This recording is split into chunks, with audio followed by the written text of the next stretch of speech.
সরকারি সার্ভিস কিভাবে দক্ষ করা যায় এটা নিয়ে কিন্তু আমি আপনাদের সাথে প্রায় কথা বলি এবং এটার পেছনের যে ব্যাকগ্রাউন্ড যে বইটা সেটা হচ্ছে গিয়ে কৃত্রিম বুদ্ধিমত্তায় মানবিক রাষ্ট্র।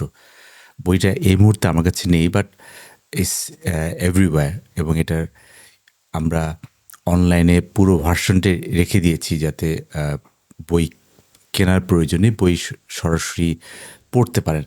তবে এটা ঠিক যে এর পাশাপাশি আমি আসলে এই বইটা লিখেছিলাম যেটা হচ্ছে গিয়ে কিভাবে কৃত্রিম বুদ্ধিমত্তা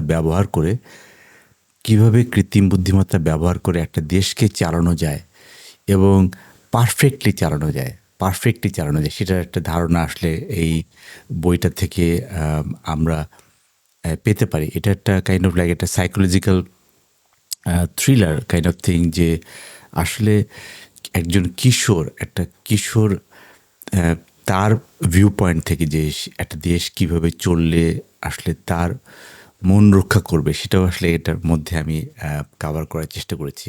অফকোর্স এটা একটা উপন্যাস।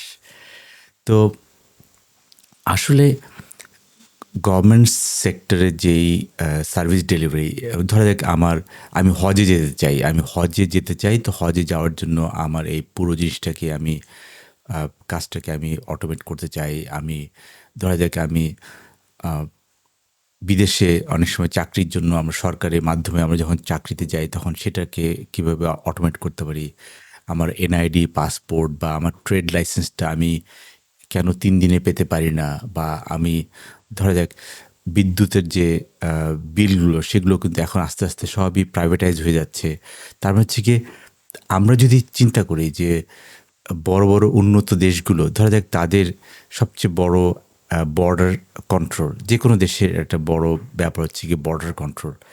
এখন সেই বর্ডার কন্ট্রোলের একটা অংশ ধরা যাক বাংলাদেশে সেটাকে ভিএফএস এর মাধ্যমে করা হচ্ছে। আগে যেগুলো এমবেসি করতো সেই এমবেসির ইনিশিয়াল পার্টগুলো ভিএফএস করছে। তার মানে হচ্ছে গিয়ে প্রাইভেট পাবলিক পার্টনারশিপ, মানে হচ্ছে গিয়ে সব কিছুই যে সরকার করবে এরকম না, সরকারের একটা বড় অংশ প্রাইভেট সেক্টরে আউটসোর্স করে দেওয়া যেতে পারে। বিকজ যাতে সেই দক্ষতাটা সেই দক্ষতাটা যাতে পাবলিক সেক্টরে আসে, এই জন্যই কিন্তু সরকারের অনেক কাজ কিন্তু আউটসোর্স করে দেওয়া যায়। সরকার আসলে ব্যবসার যে পার্টটা, সরকারের তো রেলওয়ে চালানোর দরকার নেই বা সরকারের তো ন্যাশনাল ক্যারিয়ার চালানোর দরকার নেই। সো আমার কথা হচ্ছে যে সরকার হি হ্যাজ এ স্টেক, সরকারের স্টেক থাকতে পারে কিন্তু that should be run by private entities. So আমি যেহেতু সরকারে 30 বছর ছিলাম তো আমি জানি যে সরকারের যে মাইন্ডসেট সেই মাইন্ডসেট থেকে আসলে আমাদের দরকার কি, আমাদের দরকার হচ্ছে দক্ষতা। আমাদের কস্ট বাড়ছে, ব্যাংকের বোরোয়িং বাড়ছে, আমাদের বিজনেস অপারেশন চালাতে আমাদের হিমশিম খেতে হচ্ছে প্রাইভেট সেক্টরে, এবং করের বোঝা বাড়ছে, ট্যাক্স বাড়ছে, তারপর হচ্ছে কি আমাদের ট্যাক্স ভ্যাট এআইটি সরকারের কিন্তু কর লাগবে। অফকোর্স সরকারের ট্যাক্স লাগবে, নাহলে সরকার কীভাবে চলবে। কিন্তু সরকার অ্যাজ এ কস্ট সেন্টার সরকার অ্যাজ এ কস্ট সেন্টার যেখান থেকে টাকাগুলো তাকে নিতে হবে বা যেই প্রাইভেট সেক্টর থেকে টাকাগুলো নিতে হবে সেটা তো মেরে তো আসলে সেখান থেকে কর আদায় করা যাবে না। তার হচ্ছে কি এখানে একটা হারমোনি একটা ব্যাপার আসতে হবে।